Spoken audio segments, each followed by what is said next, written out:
السلام علیکم۔ آج کچھ ایسی باتیں ہیں جو کہ کرنا بہت ضروری ہیں، اور ان کا تعلق آج کل کے چلتے ہوئے حالات سے بھی ہے کہ کرونا کا دورہ ابھی بھی قائم ہے۔ چوتھی لہر کی بازگشت سنائی دے رہی ہے۔ تو ایسی صورتحال میں چند باتیں جو کرنا ضروری ہیں وہ آپ دوستوں اور لوگوں کے ساتھ پیش کرنا چاہوں گا۔ ان میں سے 4-5 بنیادی باتیں ہیں، اور وہ یہ ہیں کہ آنے والے دنوں میں جو 50 سے 100 سال تک کا ہے، یہ پلاننگ کر کے تو کرونا کا معاملہ پیدا کیا گیا، اور اس کی 4 سے 5 مین بنیادی وجوہات ہیں جو ایک دوسرے کے ساتھ منسلک ہیں۔ اور اس میں پہلی بات یہ ہے کہ جو روتھ چائلڈ ہے اس نے اپنا اس کرونا کے شٹ ڈاؤن کے ذریعے اپنا کیمیکل بیچا۔ دوسری بات، میلنڈا گیٹس نے اپنا جو نیٹ ورکنگ کا کاروبار ہے وہ دگنا کیا۔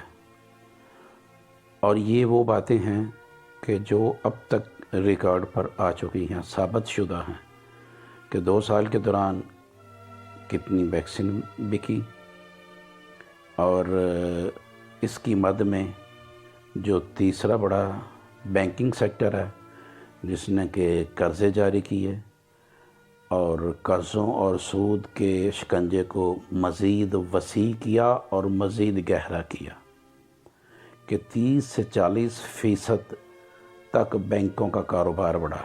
اسی طرح جو نیٹ ورکنگ پر ہے اور خاص طور پر ای کامرس جو ہے وہ بھی 30% سے 37% تک جو ہے نا وہ بڑھی۔ اور جو ویکسین ہے اور میڈیکل کا جو شعبہ ہے اس نے ان 2 سال میں جتنا کچھ حاصل کیا مالی منافعت میں سے، وہ سب کے سامنے واضح ہے اور عیاں ہے۔ اب ان کے ساتھ 2 اور چیزیں منسلک ہوتی ہیں، اور وہ ہے ڈالر اور اگلا ہے تیل۔ اب ڈالر کی حکمرانی اور تیل کا ساتھ دونوں لازم و ملزوم ہیں۔ اب اگر ہم دیکھیں کہ اگر کسی گاؤں میں 2 دکانیں ہیں اور دونوں اپنا مال بیچتی ہیں، اور ایک دکاندار بندوق کے زور پر دوسرے کا مال بکنے نہیں دیتا، تو اس کا مطلب ہے جو دکاندار رہ گیا ہے اس کا ریٹ اپنی مرضی کا ہوگا۔ مثلا ایک طرف آئل پیدا کرنے والوں کا نمائندہ سعودی عرب ہے اور دوسری طرف ایران ہے۔ اب ان کے اپنے اپنے الائز ہیں۔ سعودی عرب کا امریکہ ہے، یورپ ہے، کینیڈا ہے، برطانیہ ہے، اور ایران کا رشیا ہے، چائنا ہے، وینزویلا ہے۔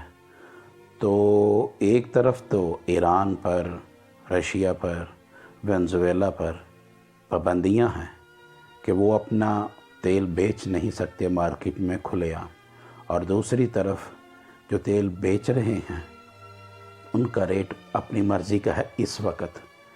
اچھا، یہ ریٹ اپنی مرضی کا اس وقت کیوں ہے؟ اس کے پیچھے بھی وجوہات ہیں، اور وہ بنیادی وجوہات ہیں جو کہ اب ریکارڈ کا حصہ ہیں۔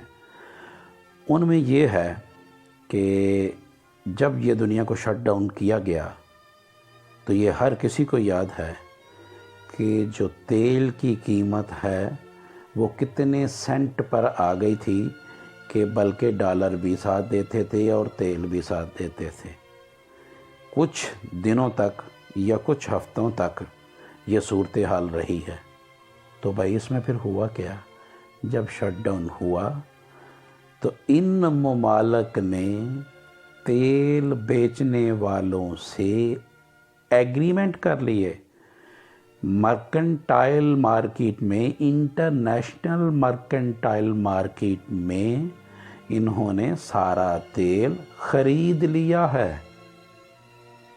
آنے والے 50 سے 100 سال کا جو ہے 400 سے 500 بیرل تیل خریدا جا چکا ہے، اور یہ ہر کسی کو پتہ ہے کہ اس سے زیادہ ریزرو زمین میں تیل کے نہیں ہیں۔ آنے والا دور ختم ہونے جا رہا ہے تیل کا۔ یہ تمام چیزیں ہیں وہ ریکارڈ کا حصہ، اور میں صرف منسلک کرنے جا رہا ہوں ایک دوسرے کے ساتھ، تاکہ کنیکشن اور رابطہ واضح ہو کرے کہ کیا سازش کی گئی اور کیا کھیل کھیلا گیا۔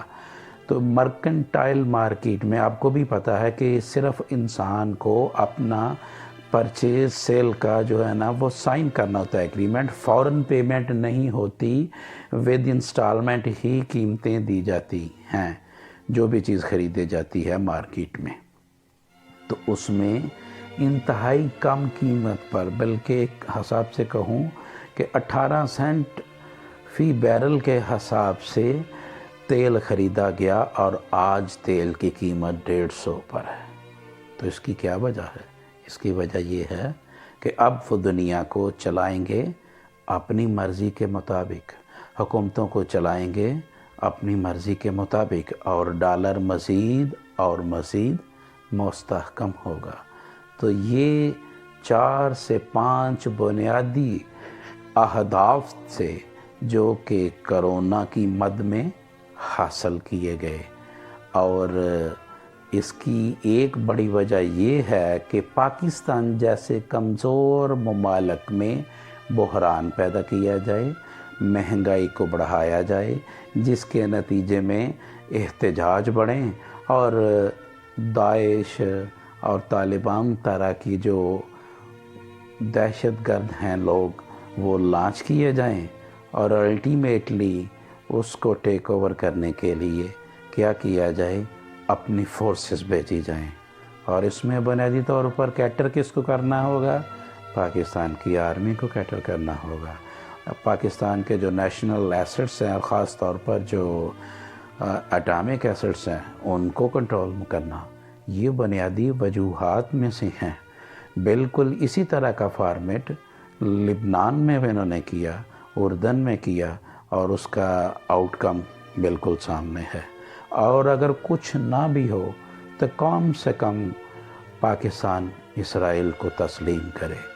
اب ان موجودہ حالات کے اندر ضرورت اس امر کی ہے کہ ہماری حکومت اور ہماری اسٹیبلشمنٹ ان چیزوں کو دیکھتے ہوئے ان مسائل کا حل کرے، اور بخوبی انداز میں اس کا تدارک کرے کہ عوام اور ملک اس آنے والی نئی بین الاقوامی سازش اور چالوں کے نیچے سے سرنگوں نہ ہو، بلکہ ایک باوقار طریقے سے ان کو جواب دیتے ہوئے اپنا ملکی اور شخصی وقار اور سالمیت قائم رکھے۔